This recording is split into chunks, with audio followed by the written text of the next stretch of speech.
Di samping ngecek TKP juga ngecek membandingkan apa yang kami dapat sebelumnya dengan penjaga kos-kosan ini. Lah, satu yang paling penting kami ngecek soal CCTV, ya, termasuk mengkonfirmasi CCTV itu hidup ataukah mati, kalau hidup berapa jam, dan diambil oleh kepolisian skemanya berapa waktu, dijelasin cukup baik, cukup detail, bahkan ditarik ke belakangnya sangat banyak, dan itu sangat cukup dan sangat baik. Yang berikutnya kami juga ngecek posisi kondisi kamar, ya, kami ngecek kondisi kamar, kami lihat semua bagaimana bentuknya, kami cek plafonnya, kami cek saluran airnya, kami juga cek kasur. Dan yang nggak kalah penting adalah kami cek posisi kunci. Lah, posisi kunci ini jadi sangat krusial di situ. Lah, kami cek secara fisik dan kami konfirmasi kepada penjaga kos-kosan ini. Karena beliaulah yang membuka pertama kali, terus kami minta untuk diperagakan posisi kuncinya. Jadi ada dua kunci yang memang terpasang di pintunya, bisa dibuka dari luar maupun dari dalam. Ya, terus kunci yang memang ada di dalam yang bentuknya slot, yang itu hanya bisa dibuka atau dikunci dari dalam. Lah, saya nanya ini posisi kunci yang slot, terutama yang slot ya, yang hanya bisa dibuka dan ditutup dari dari dalam, itu posisinya terkunci. Jadi kami tadi konfirmasi langsung ke penjaganya. Kan ada video juga, kami cek videonya, kami konfirmasi ke dianya, waktu dibuka posisinya terkunci. Yang berikutnya kami juga ada salah satu penghuni kos-kosan, ya, yang masih belum tidur sampai jam 1-an begitu. Apakah ada suara yang mencurigakan? Tidak ada. Suaranya hening dan sebagainya. Apakah kondisinya kayak biasanya? Kurang lebih kayak biasanya. Apalagi di hari itu juga pas hujan rintik-rintik ya. Lah, itu juga penting. Kami cek jumlah CCTV juga penting. Kami cek posisi CCTV juga penting. Tapi yang lebih penting memang soal ini saya spill aja. Bentar.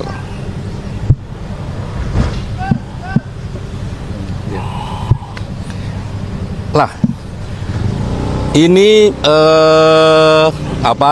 kunci. Jadi posisi pertama kali sebelum pintu dibuka kayak begini. Nanti bisa difoto. Oke, nanti bisa di zoom. Jadi posisinya slotnya terkunci, ya, slot manualnya terkunci, yang hanya bisa dibuka dan ditutup. Yang bisa dibuka dan ditutup dari dalam. Terus yang ini kunci biasa yang bisa dibuka dari luar dan dari dalam kamar. Terus posisi plafon, baik posisi plafon kamar maupun plafon kamar mandi, tidak ada yang rusak sama sekali. Mungkin itu yang penting. Nanti kami geser ke PMJ untuk lebih detail lagi apa yang sudah dilakukan dan sebagainya. Oke? Ya, ada CCTV yang hilang nggak, Pak? Ada CCTV yang hilang nggak, Pak? CCTV, jumlah CCTV sebelum peristiwa sampai peristiwa jumlahnya sama. Apa sih yang membedakan penyidikan yang dilakukan oleh Kompolnas sama yang dilakukan oleh pihak kepolisian? Apakah ini terjadi? Kompolnas memastikan apa yang dilakukan oleh rekan-rekan kepolisian itu sesuai prosedur ataukah tidak. Secara substansi memang mendalami substansinya ataukah tidak. Lah, menuju ke sana kami memang ngecek dulu. Makanya kami pertama kali datang ke keluarga. Kemarin kami datang ke keluarga, ketemu langsung dengan keluarga, ketemu langsung dengan istri, banyak hal yang kami dapatkan. Tahap berikutnya kami datang ke TKP untuk juga ngecek sebenarnya TKP-nya bagaimana. Dengan dua modalitas itulah nanti kami ketemu sama PMJ, Polda Metro Jaya, untuk mendalami apa yang sudah dilakukan, apa yang sudah didapatkan, dan prosedurnya baik ataukah tidak. Karena ini kan Kompolnas. Jadi itu. Jadi kami ingin melapis gitu ya. Kan kalau kayak begini kan kami bisa nanya nanti kalau dijelaskan sama Polda Metro Jaya. Ini CCTV diambil dari titik yang mana? Ini CCTV-nya jumlahnya berapa? Durasinya yang diambil kapan saja dan sebagainya. Termasuk juga apakah dicek semua ruang dan model yang terjadi di kamar, ya, plafonnya, jenis kunci dan sebagainya. Termasuk apa saja yang ditemukan di dalam kamar ketika peristiwa itu berlangsung. Kami juga cek, termasuk kalau teman-teman lihat di CCTV yang sudah beredar bahwa kresek. Nah, tapi tadi kami juga mengkonfirmasi ke Pak Penjaga, betul itu bahwa kresek dan sebagainya. Kami sebenarnya tahu sedikit banyak apa isi kreseknya, tapi nanti kami dalami di Polda Metro. Dari keluarga itu informasi barunya apa, Cak? Berkomunikasi sama Kemlu tentang track record dari ADP ini. Kami fokus dulu pada fakta yang terjadi pada struktur peristiwa yang paling dekat. Struktur peristiwa yang paling dekat adalah di sini dan keluarganya, belum kemana-mana. Dugaan paling kuat nanti kita tunggu hasil pendekatan ilmiah dari teman-teman kepolisian, karena itu yang paling objektif. Jadi nanti kita cek apakah visumnya selesai ataukah tidak, otopsinya selesai ataukah tidak, kalau belum selesai kapan. Terus otopsinya ini jenisnya apa, atau otopsi biasa ataukah ada otopsi yang memang spesifik untuk menentukan sesuatu di dalam pertubuhan korban. Alasan pemeriksaan dipanjang jadi 7 hari ke depan lagi apa, Pak? Gimana? Alasan pemeriksaan dimaju jadi 7 hari ke depan lagi, kan janjinya seminggu terus diperpanjang lagi. Saya kira problem utama adalah karena ini pendekatan saintifik, ya. Bisa jadi memang hasil otopsinya belum kelar. Karena semakin spesifik otopsi, semakin lama waktu membutuhkannya. Pengalaman saya misalnya di beberapa kasus, bahkan ada yang sampai 3 bulan, ada yang 2 bulan. Ya, untuk menentukan apa yang terjadi, terutama di titik mana kematian itu terjadi, apakah kekurangan oksigen, ataukah karena yang lain misalnya begitu, itu bisa dicek di otopsi. Dan itu ya kalau kita sampai spesifik kayak begitu ya membutuhkan waktu berbeda dengan otopsi yang biasa. Tadi kan dari keluarga sama penjaga kos, ya, dari keterangan polisi bahwa penjaga kos ngecek atas perintah dari istri korban. Nah, kenapa penjaga kos tidak mengetuk pintu kamar korban? Kenapa cuma jalan ngecek kiri kanan gitu? Ada penjelasan kah dari penjaga kos? Salah satu yang paling penting ya memang firm, ada komunikasi antara istri sama penjaga kos. Menit per menitnya kami juga ada.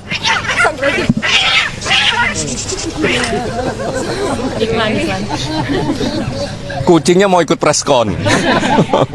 mau ikut doorstop tadi di dalam soalnya ada dia. Oh, nonton. Enggak.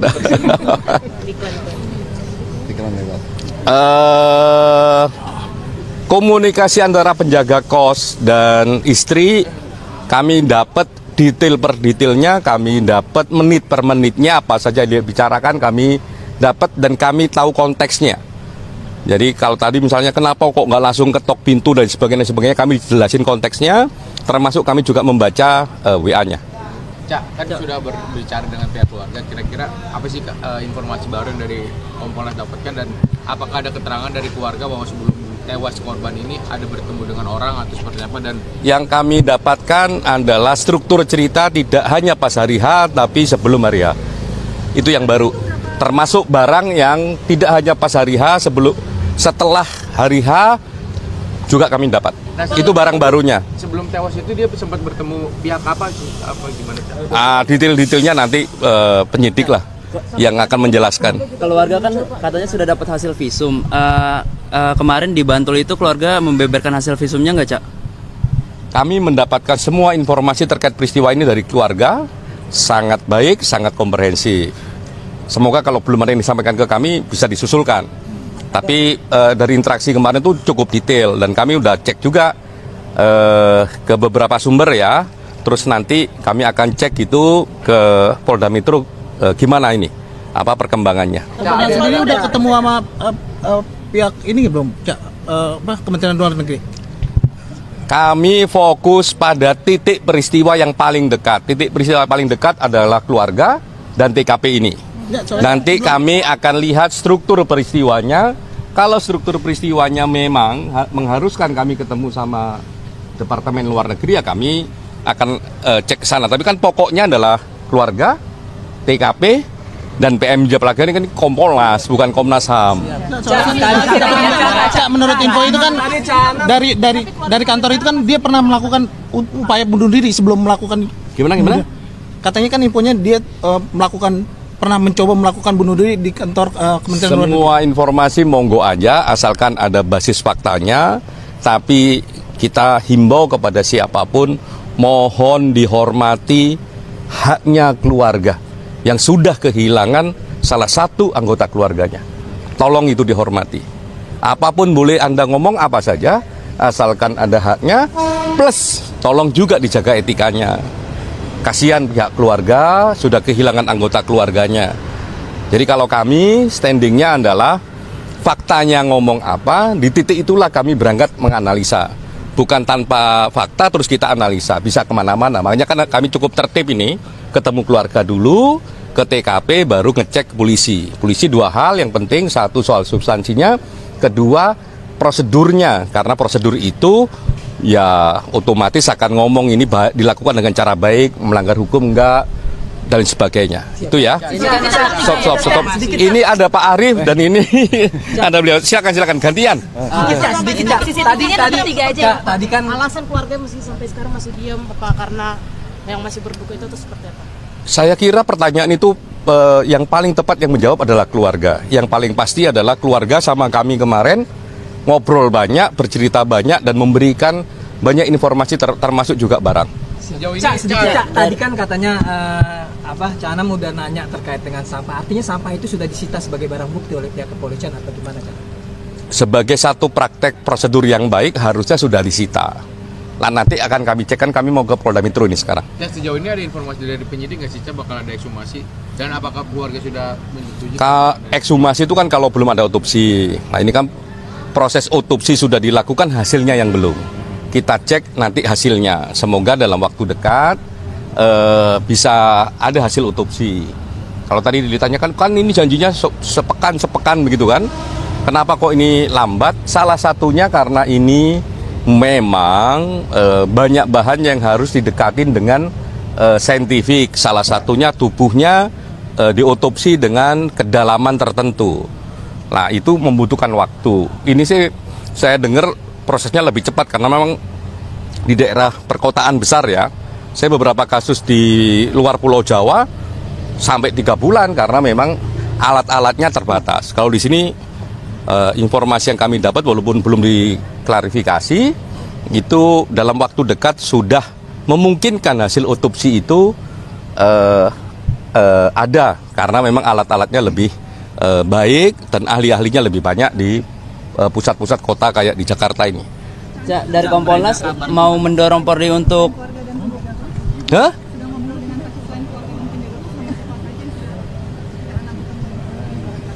banyak ya, yang paling utama keluarga dan semua orang yang ada di kos ini, baik penjaganya maupun penghuni yang lain. Penyidik. Dari Kompolnas sendiri itu ada dorongan ke Polri nggak, Cak, untuk segera mengungkapkan hasil lab 4 atau bagaimana, Cak? Kami mendorongnya polisi bekerjalah secara profesional dan kredibel. Nanti kalau kita dorong-dorong cepat tidak profesional ya rugi. Kalau cepat tapi tidak kredibel juga rugi. Yang kami dorong, Kompolnas selalu dorong semua kasus adalah profesionalitas dan kredibilitas. Beredar kabar juga bahwa ini terkait dengan hubungan asmara, apa itu sejalan dengan temuan dari Kompolnas atau gimana? Kompolnas lagi nyusurin keluarga TKP, dan sekali lagi mohon sekali tolong dijaga haknya keluarga ya, haknya keluarga karena mereka sudah kehilangan salah satu anggota keluarganya, dan tolong dijaga etika ruang publiknya. Cak, kalau di dalam itu gimana, Cak, keadaannya masih ada yang ngekos atau gimana, Cak? Masih ada. Oke. Boleh nanya sedikit tentang ini Pak Arief juga, monggo. Sama tentang yang meninggal di Garut di pernikahannya putra sulungnya Deddy Mulyadi sama Mabuk Garut. Monggo. Oke, katanya karena kami mau geser ke PMJ itu nanti aja. Biar fokus di situ. 3 aja ya, Pak? Hah? Titik yang ditemukan 3 aja berarti? Oh enggak, semua CCTV di sini kita cek, ya toh. Nanti kami akan pastikan yang diambil di titik mana saja dan durasi pengambilannya berapa lama. Jadi tidak 3. Jadi kami cek. Ini tadi kami hitung semua CCTV yang ada di dalam. Nanti kita konfirmasi ke Polda Metro di titik mana yang paling penting diambil CCTV-nya dan berapa lama CCTV itu diambilnya. 2 menit, 3 menit, 2 jam, 3 jam, 1 hari, 2 hari. Nah nanti kami akan cek. Nah, selanjutnya saya boleh ditunjukkan lagi saya yang tadi.